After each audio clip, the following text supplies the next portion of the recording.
बीस मई 2014 को मोदी पहली बार संसद पहुंचे। मोदी पहली बार संसद पहुंचे तो बतौर प्रधानमंत्री पहुंचे। देश को पहली बार एक ऐसा प्रधानमंत्री मिला जो पहली बार सांसद बनकर लोकसभा पहुंचा और संसद के अपने पहले टर्म में ही मोदी को प्रधानमंत्री की कुर्सी की जिम्मेदारी दी गई।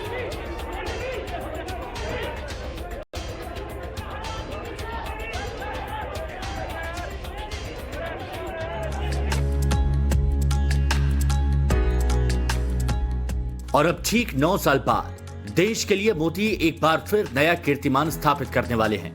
मोदी इस बार दुनिया के सबसे बड़े लोकतांत्रिक देश को लोकतंत्र की सबसे बड़ी सौगात देने वाले हैं। 28 मई नरेंद्र दामोदर दास मोदी हिंदुस्तान को लोकतंत्र का नया मंदिर सौंपेंगे। PM Modi world class parliamentary building का उद्घाटन करेंगे।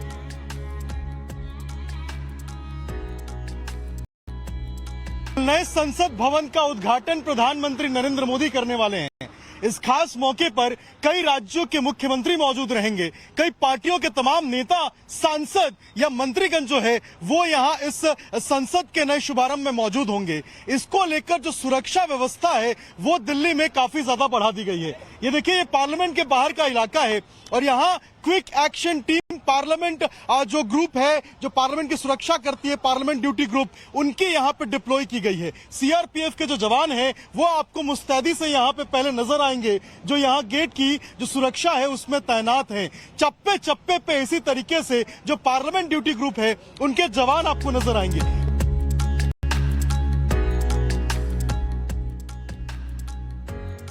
कल क्या होगा, कैसे कैसे होगा, हर एक डिटेल बताएंगे। नई संसद में क्या क्या खास है सब कुछ समझाएंगे। इस बिल्डिंग का हर एक कोना दिखाएंगे।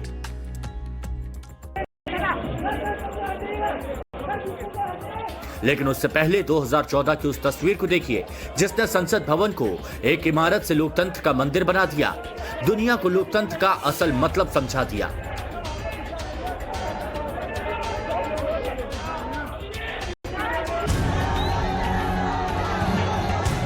2014 में बम्पर जीत के बाद मोदी पहली 20 मई को ही पहली बार संसद के गेट पर पहुंचे थे। नेताओं की भीड़ और गहमा गहमी के बीच मोदी अपनी व्हाइट रंग की स्कॉर्पियो कार से उतरते हैं। नेता मोदी को मिलने को आतुर थे। हर कैमरामैन मोदी के वीडियो को कैप्चर करना चाहता था, लेकिन मोदी का मन भारी था।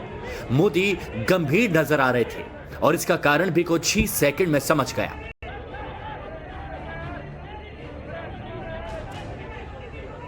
मोदी कार से उतरते ही संसद की सीढ़ियों पर झुक जाते हैं,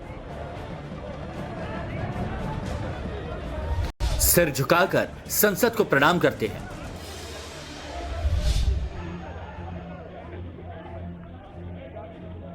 इतिहास में जब भी संसद का जिक्र होगा तो इन तस्वीरों को जरूर याद किया जाएगा। जब भी संसद की गरिमा की बात होगी तब भी इन तस्वीरों पर बात होगी और जब चर्चा लोकतंत्र के असल मायने की होगी तब भी मोदी की इन तस्वीरों को याद किया जाएगा।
संसद के उद्घाटन का कार्यक्रम शुरू होगा।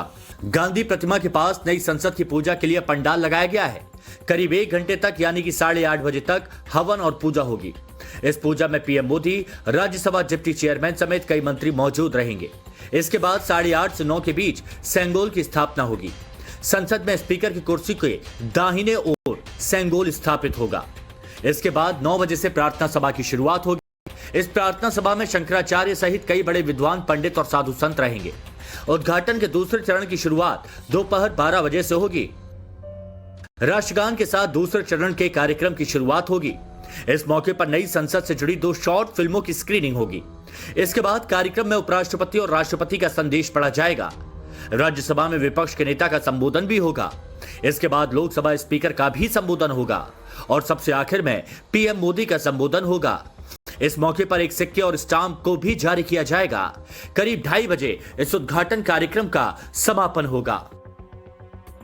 की जो मानसिकता है उसको तोड़ता हुआ हमारा नया संसद भवन अब तैयार हो गया है और कल इसका उद्घाटन है।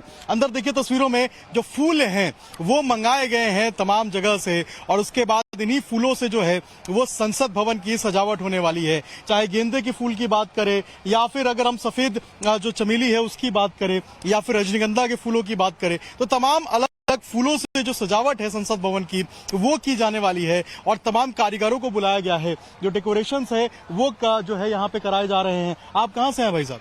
अंदर से। अंदर तैयारियां जो है वो पूरी हो गई हैं? हो रहा है। खुश हैं आप लोग नया संसद भवन को लेकर? हाँ, खुश हैं। क्या क्या फूल आए हैं ये बता दीजिए। हमको पता नहीं। क्या क्या फूल हैं अंदर? सारे हैं, गुलाब के हैं, गेंदा, जाफरी, सब बिल्कुल टोटल। विपक्ष ने पहले तो राष्ट्रपति से उद्घाटन की बात कही, लेकिन जब इससे बात नहीं बनी तो विरोध का नया नैरेटिव लेकर आई। विपक्षी नेताओं ने कहा कि मोदी सावरकर जयंती पर जानबूझकर नई संसद का उद्घाटन कर रहे हैं, इसीलिए हम बॉयकॉट करेंगे। लेकिन सच क्या है? मोदी ने आखिरकार 28 मई का दिन ही क्यों चुना? इसको आप वाराणसी के प्रोफेसर राम नारायण के इस बयान से समझिए। कौन सा खास योग बन रहा है और वो जो योग हो रहा है वो किस तरीके से शुभ है इस देश के लिए, संसद के लिए? देखिए, रवि सिद्ध योग है उस दिन और रवि सिद्ध योग जो है सूर्य ने पहले ही बतलाया कि ये आत्मकारक ग्रह है और राजा होता है, नवग्रहों में का राजा है तो राजा का प्रतिनिधित्व करता है। तो वहां बैठने वाले सभी लोग राजतंत्र व्यवस्था का ही निर्धारण करते हैं और लोकतंत्र से जाते हैं, लोकतंत्र की बात को वहां प्रतिष्ठापित करते हैं, नीतिगत निर्णय वहां पारित होते हैं। तो सबके लिए वो सुखद योग है। सभी बैठने वाले, राष्ट्रहित में कार्य करने वाले सभी लोगों के लिए शुभकर योग है। विशेष करके जो आतंकवादी घटनाएं हैं या राष्ट्र विरोधी जो ताकतें हैं उनकी ताकतें कमजोर हों, हमारे जो माननीय सांसदगण, माननीय राज्यसभा सदस्यगण हैं उनके प्रति सबकी धारणा अच्छी हो और राष्ट्र के हित में काम कर सकें, इसी भावना को लेकर के ही ये सारे कार्यक्रम हो रहे हैं।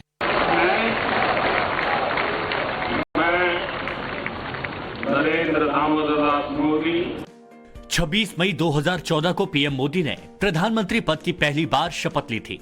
अब मोदी के बतौर प्रधानमंत्री 9 साल पूरे हो चुके हैं। इन 9 सालों में मोदी ने बहुत कुछ बदला। पहले बजट फरवरी महीने की आखिरी तारीख को पेश होता था, लेकिन अब ये बजट 1 फरवरी को पेश होता है। पहले बजट बंद ब्रीफकेस में पेश होता था, लेकिन अब पेपरलेस बजट पेश होता है। पिछले साल तो लाल कपड़े में टैबलेट को लेकर आया गया। मोदी ने रेल बजट की पेश करने की परंपरा को भी बंद कर दिया। हलवा सेरेमनी की जगह अब कर्मचारियों को मिठाई बांटी जाती है। कल नरेंद्र मोदी एक नया इतिहास लिखेंगे। 140 करोड़ हिंदुस्तानियों को गर्व करने की एक नई वजह देंगे। लेकिन विपक्ष को तो बस मोदी विरोध से मतलब है। 21 विपक्षी दलों ने नई संसद के उद्घाटन कार्यक्रम का बॉयकॉट किया। लेकिन विपक्ष को लेकर मोदी क्या कहते हैं, क्या सोचते हैं, ये आप खुद मोदी की जुबानी सुन लीजिए। एक बार मैं और गुलाम नबी आजाद हम लोग टीवी डिबेट में थे। काफी तू मैं चलती थी, स्वाभाविक था वो। लेकिन बाद में जब पूरा हुआ तो हम स्टूडियो में बड़ी मस्ती से चाय वगैरह पी रहे थे। तो उन पत्रकारों से और उनके कोई सीनियर व्यक्ति भी थे, मुझे याद नहीं है। तो गुलाम नबी जी ने बड़ी महत्वपूर्ण बात की। उन्होंने कहा, देखो भाई, आप भले मानते हो हम ऐसे एक दूसरे के दुश्मन जैसे लगते हैं, लेकिन कभी संसद में आके देखिए हम कैसा एक फैमिली की तरह बिहेव करते हैं, कितना अपनापन हमारे बीच होता है। ये कोई मोदी नहीं लाया है, पिछले 50 साल से सबने तपस्या करके लाया है। और इसलिए इन महान चीजों का गुणगान, इन महान चीजों का आदर और इसको और पनपाना, ये हम एक समय था इस सदन के अंदर तीव्र विरोध हो तो भी एक बार रामन और लोहिया जी ने सदन में, बड़ी ऐतिहासिक बात है, आंकड़ों के द्वारा उन्होंने पंडित नेहरू को यह बताया कि आपकी नीतियां देश के काम में नहीं आने वाली, गलत है। राम मनोहर लोहिया विपक्ष में थे, जम करके बोले, लेकिन गौरव तो इस बात का था कि पंडित नेहरू खड़े होकर के कह रहे हैं कि मैं आपके आंकड़ों को नकार नहीं सकता हूं। ये ऊंचाई थी इस देश में, पंडित नेहरू ने ऊंचाई। मोदी ने यह बात 2015 में कही थी। विपक्ष को एक परिवार बताया था। मोदी ने विपक्षी दलों को नए संसद के उद्घाटन में शामिल होने के लिए न्योता भेजा, लेकिन जब विपक्ष की बारी आई तो विपक्षी पार्टियां नया नैरेटिव ढूंढ कर लाईं। मोदी को डिफ्रेम करने के लिए नई नई थ्योरी सुनाई गई। अलग बिल्डिंग बनाने की कोई जरूरत था? हम तो दिल्ली जो गए हैं सब लोगों से, इसे भी हम किए। और शुरू में भी बात हो रहा था कि बन रहा है, ये हो रहा है, तो हमको तो अच्छा नहीं लग रहा था कि जो इतिहास है, अरे आजादी हुई तो जो चीज पर फिर जहां पर से शुरुआत हो गया तो उसी को और विकसित कर देना चाहिए। अलग से नया बनाने का कोई मतलब नहीं। क्या पुराना इतिहास से बदल दीजिएगा? ऐसा पहली बार नहीं है कि पीएम मोदी कोई काम करें और उसका विरोध हो रहा है। इससे पहले भी जब मोदी ने 10 दिसंबर 2020 को नए संसद भवन के निर्माण कार्य का शिलान्यास किया था, तब भी विपक्षी पार्टियों ने खूब विरोध किया था। किसी ने कहा था कि नरेंद्र मोदी अपने लिए बंगला बनवा रहे हैं, तो किसी ने कहा था कि नई संसद बनवाने से सिर्फ पैसों की बर्बादी हो रही है। जबकि हकीकत यह है कि नई संसद देश की जरूरत है, क्योंकि संसद भवन 94 साल पुराना हो गया है। भूकंप सहित कई सुरक्षा संबंधी खतरे हैं।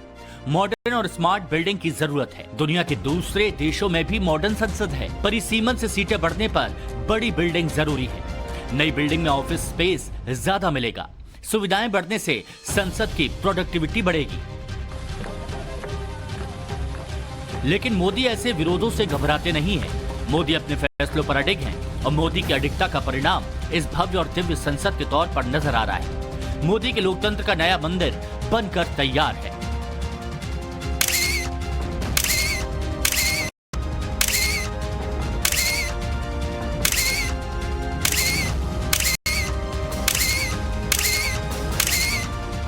जो शानदार हमारे सामने है, कल इसका इनॉग्रेशन भी होना है। कैसा महसूस कर रहे हैं आप? उस टीम के सदस्य हैं जिसने इसको बनाया है। देखो, हमारे लिए तो बहुत गर्व की चीज है। बहुत सारी जगह हमने काम किया है, लेकिन हमने ऐसे प्रोजेक्ट पे भी काम किया है कि जिसको हम अपने बच्चे से लेके हम फादर को भी बताते हैं, या हमारे पास में हम ग्रेटर नोएडा के रहने वाले हैं यूपी के, जहां पर भी बताते हैं कि हम पार्लियामेंट में काम कर रहे हैं, तो उनको भी गौरव महसूस होता है कि हम सबसे अच्छे प्रोजेक्ट पे काम कर रहे हैं इस समय। नए संसद भवन में मोदी के न्यू इंडिया का सबसे बड़ा एग्जाम्पल और मोदी के आत्मनिर्भर भारत की सबसे बड़ी पहचान। हिंदुस्तान की ये नई संसद जितनी हाईटेक उतनी ही स्वदेशी। 21 महीने में ये सपना कैसे साकार हुआ, इन 4 तस्वीरों से समझिए। 10 दिसंबर 2020 को प्रधानमंत्री मोदी ने नए संसद भवन की आधारशिला रखी। सितंबर 2021 में प्रधानमंत्री संसद के निर्माण का औचक निरीक्षण करने पहुंचे। 11 जुलाई 2022 को पीएम मोदी ने नए संसद भवन की छत पर देश के राष्ट्रीय चिन्ह का अनावरण किया। शेर की आकृति पूरी तरह से कांसे से बनी हुई है और इसकी ऊंचाई 6.5 मीटर है। इसके बाद पीएम मोदी इस साल 30 मार्च को संसद भवन के दौरे पर गए। नई संसद में चल रहे कामकाज का ब्यौरा लिया। करीब 1 घंटे तक मोदी ने नए संसद में समय बिताया। संसद का निर्माण करने वाले वर्कर से बात की। अब आपको बताते हैं कि लोकतंत्र के इस नए मंदिर में क्या क्या खास है। नए संसद को ट्रायंगल शेप यानी त्रिभुज आकार में बनाया गया है। इसके एंट्री पॉइंट पर लाल पत्थर से बड़े अक्षरों में सत्यमेव जयते लिखा है। इसके थोड़ा और ऊपर अशोक चक्र लगाया गया है, जिसे सम्राट अशोक के धर्म चक्र से लिया गया है। इसमें 24 तीलियां होती हैं, जो मनुष्य के 24 धर्म मार्ग के बारे में बताती हैं। अशोक स्तंभ में 4 दिशा में खड़े शेरों के नीचे भी यही अशोक चक्र लगाया जाता है। नई संसद में 3 एंट्री गेट हैं। पहला ज्ञान द्वार, दूसरा शक्ति द्वार और तीसरा कर्म द्वार। ये तीनों द्वार संसद में बैठने वाले सांसदों और अधिकारियों को ज्ञान, शक्ति और कर्म का पाठ पढ़ाएंगे। इतना ही नहीं, संसद में प्रधानमंत्री, लोकसभा अध्यक्ष और बाकी सांसदों की एंट्री के लिए अलग अलग द्वार तय किए गए हैं।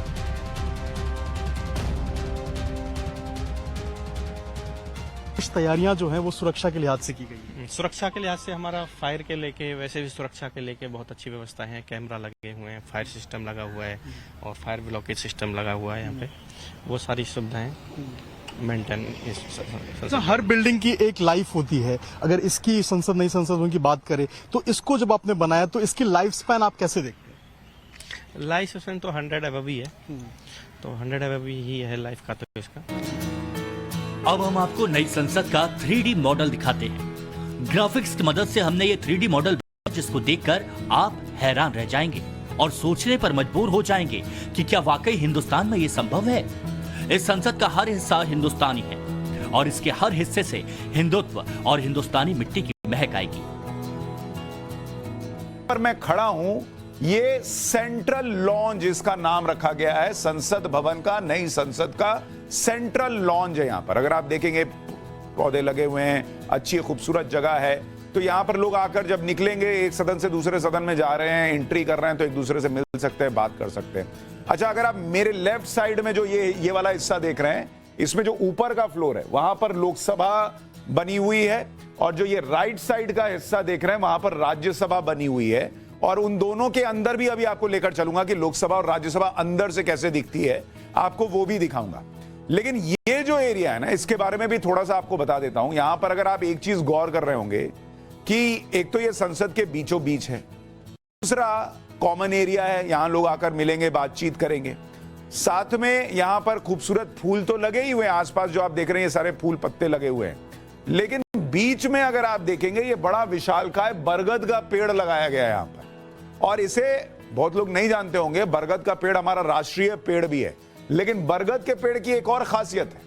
एक तो ये जो बरगद का पेड़ है, ये बहुत ऑक्सीजन उत्सर्जित करता है, मतलब दिन में करीब 20 घंटे कहते हैं ऑक्सीजन बनाता रहता है, निकालता रहता है।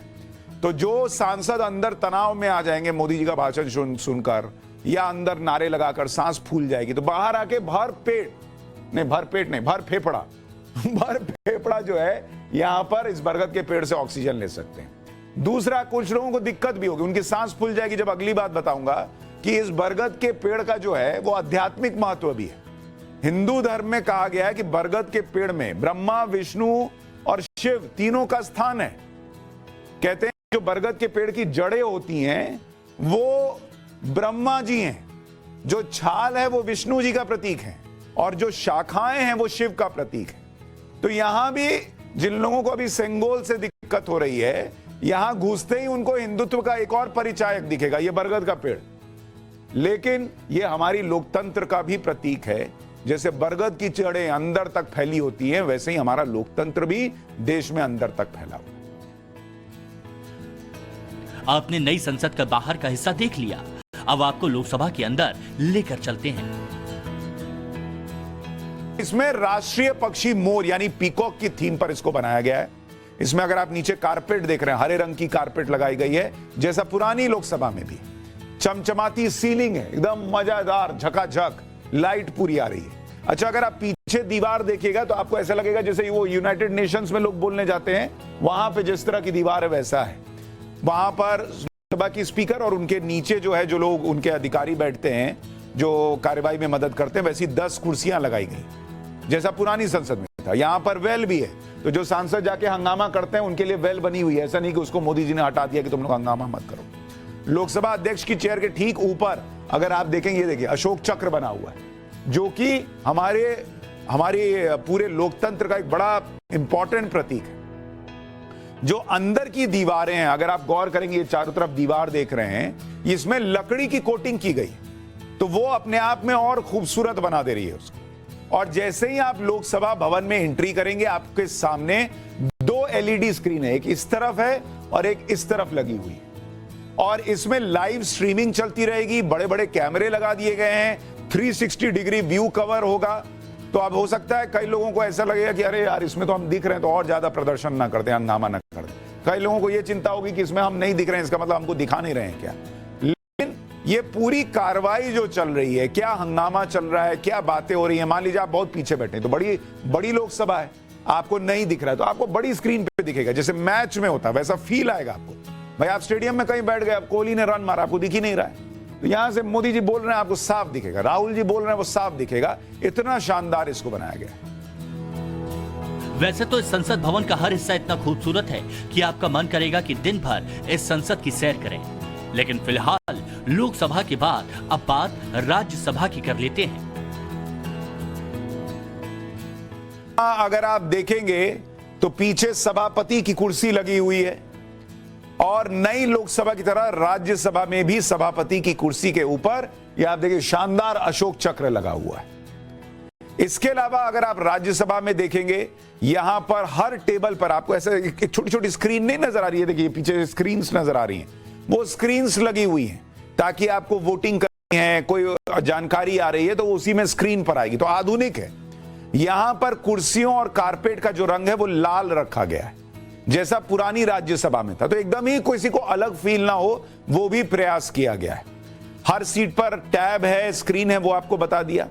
इसके अलावा यहां पर भी अगर आप देखेंगे तो वो पीछे बड़ी एलईडी स्क्रीन लगी हुई, तो जैसे लोकसभा में बड़ी एलईडी स्क्रीन थी वैसी राज्यसभा में है। लोकसभा में 800 से ज्यादा लोगों के बैठने की व्यवस्था है तो वहां 2 है, यहां चूंकि संख्या कम होगी तो यहां 1 लगाया गया है। और इसी एलईडी स्क्रीन के नीचे अगर आप देखिएगा तो एग्जिट है, मतलब अगर आप वहां देख रहे हैं जो कार्रवाई चल रही है और आपको पसंद नहीं आ रहा तो वहीं से नीचे से निकल जाइए, फिर उसमें रुकने की व्यवस्था नहीं है। नई संसद 21 महीने में बनकर तैयार हुई है। इसमें करीब 2100 करोड़ खर्च हुए हैं, लेकिन ये हिंदुस्तान की नई संसद दुनिया के किसी भी लोकतांत्रिक देश की संसद को तकनीक और सुंदरता के मामले में टक्कर दे सकती है। अब जरा इस संसद के हिंदुस्तानी होने की कहानी भी समझ लीजिए। नई संसद को बनाने के लिए हिंदुस्तान के हर हिस्से का खास सामान लगा है। संसद में जिस सागौन की लकड़ी का इस्तेमाल हुआ इसे महाराष्ट्र के नागपुर से लाया गया। संसद में लगा बलुआ पत्थर राजस्थान से लाया गया। कालीन यूपी के मिर्जापुर से आया है। बांस की लकड़ी का फर्श त्रिपुरा के अगरतला से। स्टोन जाली वर्क्स को यूपी, राजस्थान और नोएडा से मंगाया गया है। अशोक प्रतीक को औरंगाबाद और जयपुर के कारीगरों ने बनवाया है। अशोक चक्र का निर्माण इंदौर में हुआ है। संसद में जिस लखा ग्रेनाइट का इस्तेमाल हुआ है वो जैसलमेर से और केसरिया ग्रीन स्टोर को उदयपुर से मंगाया गया है। तो गर्व महसूस होता है कि हमारे बॉम्बे के आर्ट गैलरियों का, फर्नीचर का जो भी सामान जाता है तो हम लोगों को खुशी होती है, हम लोगों को गर्व होता है कि मतलब वहाँ पे लग रहे हैं और देश विदेश से आते हैं, राष्ट्रपति या मंत्री लोग आते हैं तो हम लोगों को भी खुशी होती है कि वो हमारी चीज़ों को देखते हैं। भवन का उद्घाटन जो होने वाला है उसमें महाराष्ट्र का एक खास योगदान है। जो नया सेंट्रल विस्टा प्रोजेक्ट जो टाटा लिमिटेड को मिला था उसमें उनका इंटीरियर डिजाइनिंग का काम, मतलब जो अंदर का फर्नीचर का काम है वो पूरा लकड़ी में किया गया है। और उसके लिए जो लकड़ी है बल्लारशाह वन विकास निगम की ओर से ये लकड़ी सप्लाई की गई है। उसमें जो मार्बल का उपयोग किया गया है वो मेवाड़ क्षेत्र से ले जा करके वहाँ मार्बल लगाया गया है। ये हमारे लिए बड़ी खुशी की बात है कि मेवाड़ का पत्थर वहाँ गया, जिस प्रकार राम मंदिर का पत्थर राजस्थान से गया, तो एक गौरव की बात है। नाम सांवर सिंह है, मैं राजस्थान मार्बल माइंस में काम करता हूँ। हमारे लिए बहुत गर्व की बात है कि हमारा जो गांव का पत्थर है, हमारे बैसलाना गांव का पत्थर है जो हमारे कारीगरों तराशा हुआ है। अब जरा संसद में इस्तेमाल किए गए इन सामानों की खासियत को समझ लीजिए। संसद में जिस जैसलमेर के लखा ग्रेनाइट का इस्तेमाल हुआ यह देश का सबसे महंगा ग्रेनाइट है। लाल पीला रंग इसकी खूबसूरती बढ़ा देता है। तुर्किस्तान, चीन और इस्तांबुल में इसकी काफी डिमांड रहती है। संसद के अंदर सागौन लकड़ी का इस्तेमाल हुआ है। इसे नागपुर से मंगाया गया। सागौन की इन लकड़ियों को दुनिया की सर्वश्रेष्ठ लकड़ी माना जाता है। इनकी उम्र 500 से 1000 साल तक होती है। अयोध्या के राम मंदिर में भी इस्तेमाल हो रहा है इन लकड़ियों का। मतलब ये कि 1000 साल तक संसद यूं ही खड़ी रहेगी। नई संसद में राजस्थान के काला पत्थर का भी इस्तेमाल हुआ। इन पत्थरों की डिमांड विदेशों में भी हाई रहती है। इसकी 2 खासियत, एक तो इस पत्थर में लचीलापन होता है, दूसरा ये कि ये बहुत चमकदार होता है। और इन पत्थरों के इस्तेमाल से हमारी संसद भी हजारों सालों तक चमकती और दमकती रहेगी।